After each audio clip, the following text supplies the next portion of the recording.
UP থেকে বলছি। দেখো সকাল সকাল কতগুলো আম নিয়ে চলে এসেছি, ঠিক আছে। আর ভাবতে পারো দিদিভাই এতগুলো আম দিয়ে কি করবে, তুমি কি খাবে? না গো, আমি খাবো না, এতগুলো আম আমি খেতে পারবো না। আম তো আমার পছন্দ, লেকিন এখন আমি খেতে পাচ্ছি না, ঠিক আছে। আর দেখো আমগুলো কিন্তু সবগুলো ধুয়ে পরিষ্কার করে ফির খোসা ছাড়িয়ে নিয়েছি। আর দেখো আমগুলোর থেকে কিন্তু সব রসটা বার করে নিলাম, ঠিক আছে। এখন আমগুলোকে কি করব, আমি কড়াইতে দিয়ে দেবো। কড়াইতে দিয়ে কিন্তু ভালো করে জ্বালিয়ে নেব, ঠিক আছে। আর যতটা ভালো করে জ্বালাবে ততটাই কিন্তু যে জিনিসটা আমি বানাবো সেই জিনিসটা ততটাই ভালো কালার আসবে, ঠিক আছে।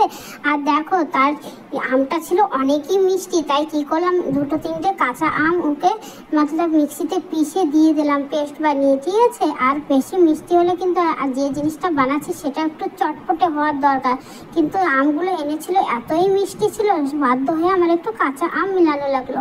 তারপরে দেখো দিয়ে দিলাম একটু লঙ্কার গুঁড়ো আর দিয়ে দিলাম লবণ পরিমাণ মতন, ঠিক আছে। তারপরে ভালো করে পাকিয়ে নিচ্ছি, যতটা পাকবে ততটাই কিন্তু ভালো হবে। দেখো পাকাতে পাকাতে আমটা আমার কত সুন্দর কালার ছেড়ে দিয়েছে। বন্ধুরা এই যে জিনিসটা বানাচ্ছি এটা তো বহুত মানে অনেকই সুন্দর লাগে খেতে, আমার তো অনেক ভালো লাগে। আমি তো জানি সবারই ভালো লাগে এই জিনিসটা। ব্যাস বুঝতে পেরেছো কি বানাচ্ছি।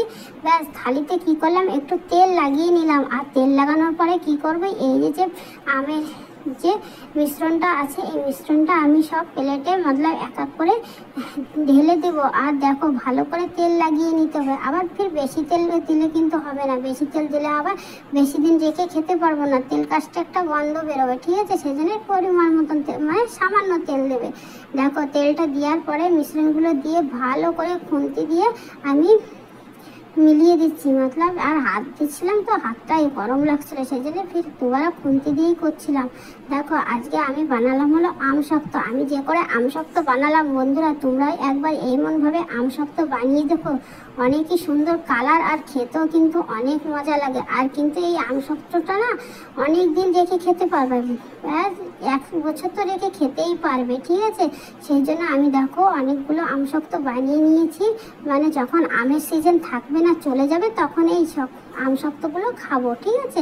ব্যাস দেখো সব থালিতে এমন করে নিয়ে নিচ্ছি। আর দেখো বন্ধুরা এই ভিডিওটা যদি তোমাদের ভালো লাগে, ঠিক আছে না, তোমরাও কিন্তু বাড়িতে ট্রাই করো এমন করে আম শক্ত তো সবাই বানাতে পারে, লেকিন আমি যে করে বানালাম এই করে বানিয়ে দেখো অনেকই মজাদার হয় আর অনেক দিন রেখে খেতে পারবে আম শক্তটা। চলো এখন সব প্লেটে দেওয়া হয়েছে, এখন উপরে 2 দিন ধরে আমি শুকিয়েছি। দেখো শুকানোর পরে দেখো আম শক্তটার কালার কত সুন্দর এসেছে। এখন কি করব, একে পিস পিস করে কেটে নেব, ঠিক আছে। পিস পিস করে কেটে একটা টিফিন বক্সে রেখে দেবো, অর্থাৎ অনেক দিন খেতে পারি। আর যদি পিস পিস করে কেটে না রাখি এমন করে বাচ্চারা কী করবে, ব্যাস এদিক থেকে ওদিক থেকে কোনা ছেড়ে ছেড়ে খাবে, তত ভালো লাগবে না, ঠিক আছে। সেই জন্য আমি পিস পিস করে রেখে দিচ্ছি, যখন মন হবে তখন ওই টিফিন কাইট থেকে নিয়ে খেতে পারবে।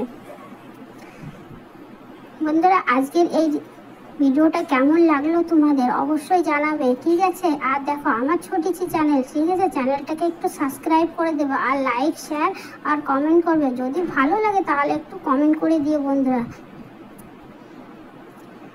দেখো পিস পিস করে কেটে নিচ্ছে, ভালো শুকিয়ে গিয়েছে। আর আম শক্তটা কিন্তু ভালো করে শুকাতে হবে, আর যদি একটু কাঁচা থেকে যায় তাহলে তুমি যদি টিফিন বক্সে রেখে দাও তাহলে কিন্তু আম শক্তটা খারাপ হয়ে যেতে পারে।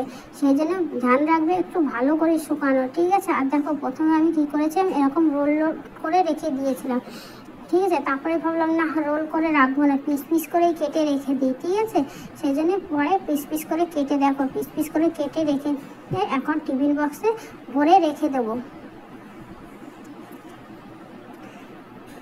এখন তো আমের সিজন, ঠিক আছে। আর এখন অনেক কিন্তু সস্তায় আম পাওয়া যাচ্ছে, সেই জন্য ব্যাস কিছু আম এনে এমন করে টিফিন বক্সে স্টোর করে রেখে দেবো, যখন আম থাকবে না তখন এইগুলো খাবো। বিশাল ভালো লাগে খেতে, মানে অনেকই মজা লাগে।